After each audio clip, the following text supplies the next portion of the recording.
Halo teman-teman, kembali lagi bersama saya Meifu Juliana sebagai perwakilan dari kelompok 11 yang beranggotakan Setia Agustina dengan NPM 039, Tarisa Putri dengan NPM 068, dan saya sendiri yaitu Meifu Juliana dengan NPM 054.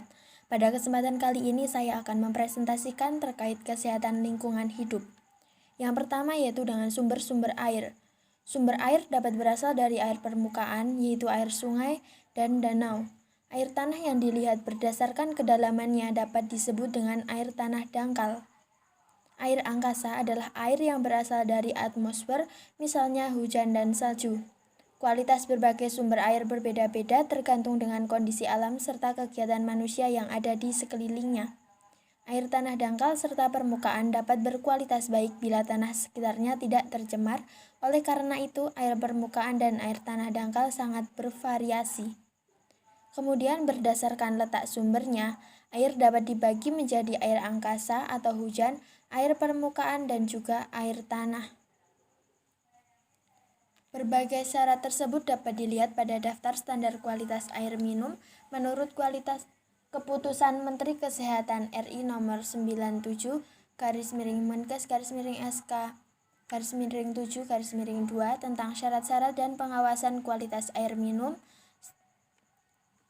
yang dapat dilihat pada PPT tersebut, di mana pada parameter mikrobiologinya yaitu ada coli pada air minum, fekal coli pada air yang masuk sistem distribusi dengan satuannya yaitu keduanya adalah jumlah per 100 mili, kemudian kadar maksimum yang diperbolehkannya 0 dan keterangannya yaitu 95% dari sampel yang diperiksa selama setahun. Kadang-kadang boleh ada 3/100 mili sampel air tetapi tidak berturut-turut. Kemudian pada persyaratan air bersih yaitu dengan parameter mikrobiologinya yaitu ada total coliform dengan satuan jumlah per 100 mili. Kemudian kadar maksimum yang diperbolehkan ada 50 dengan keterangan bukan air perpipaan. Kemudian dengan satuan jumlah 100 mili yaitu dengan kadar maksimum yang diperbolehkan yaitu ada 10 dengan keterangan air perpipaan.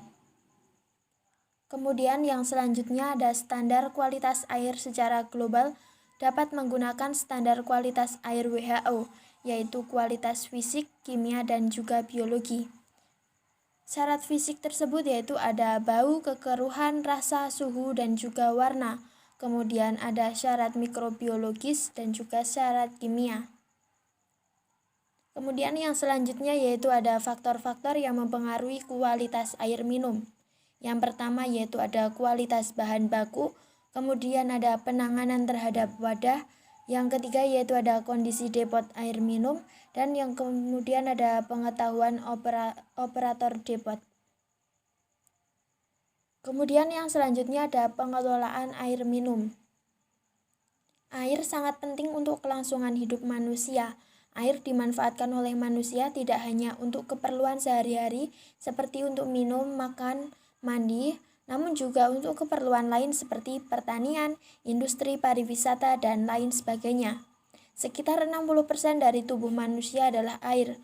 Oleh karena itu, manusia bisa bertahan beberapa minggu tanpa makanan, namun hanya bisa bertahan beberapa hari tanpa air. Kemudian yang selanjutnya ada siklus hidrologi. Dapat dicermati pada gambar yang tertera. Pada beberapa bagian tempat, air akan tertahan pada tempat penampungan alam seperti cekungan, danau, dan tempat rendah lainnya, maupun tempat penampungan buatan seperti sumur, waduk, dan lain sebagainya. Kemudian ada sistem penyediaan air minum. Secara umum, sistem penyediaan air minum direncanakan untuk memenuhi kebutuhan penduduk saat ini sampai dengan perencanaan tahun mendatang. Kebutuhan air untuk penduduk didasarkan berbagai macam aktivitas sehari-hari yang meliputi kebutuhan untuk rumah tangga, baik sambungan langsung maupun tidak langsung, kebutuhan sosial, kebutuhan institusi, kebutuhan untuk industri, kebutuhan untuk kebersihan, dan juga kebakaran serta kehilangan air.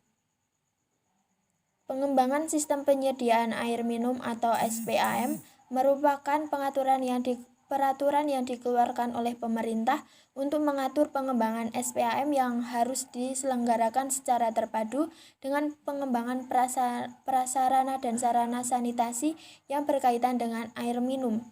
Pengembangan SPAM di Indonesia diselenggarakan berdasarkan asas-asas, yaitu ada asas kelestarian, keseimbangan, kemanfaatan umum, keterpaduan dan keserasian, asas keadilan, serta asas kemandirian. Sistem penyediaan air minum jaringan perpipaan. Yang pertama ada sumber air, seperti mata air dan air permukaan, atau contohnya ada sungai, danau, dan waduk. Informasi mengenai sumber air sangat diperlukan, terutama debit rata-rata, debit maksimum, dan debit minimum, kondisi dari sumber untuk dialiri ke konsumen. Kemudian yang kedua ada sistem produksi, yang mana meliputi ada instalasi pengelolaan air atau IPA yang bertujuan untuk meningkatkan kualitas air baku melalui suatu proses pengolahan sehingga menghasilkan air yang memenuhi persyaratan standar air minum.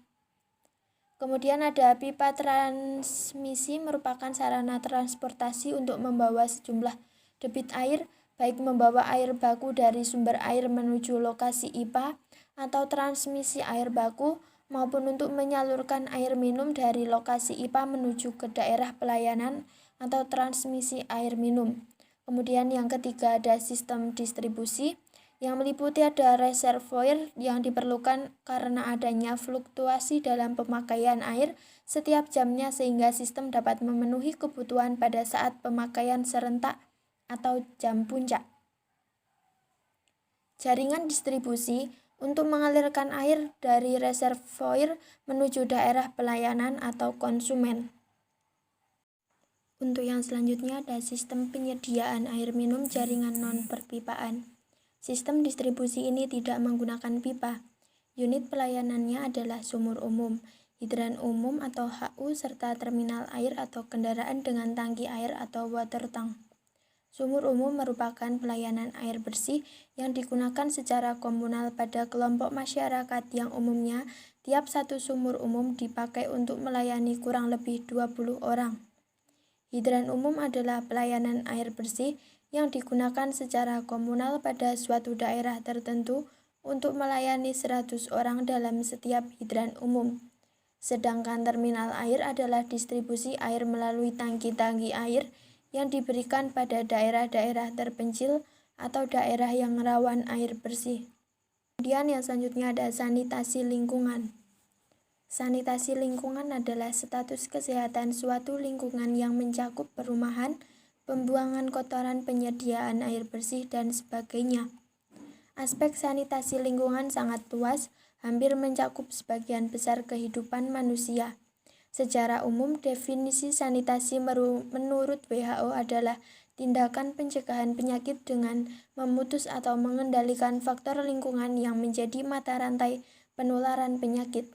Sedangkan yang dimaksud lingkungan adalah suatu yang ada di sekitar, baik berupa benda hidup, benda mati, benda nyata ataupun benda abstrak, termasuk sesama manusia, serta suasana yang terbentuk karena terjadinya interaksi di antara elemen-elemen di alam tersebut.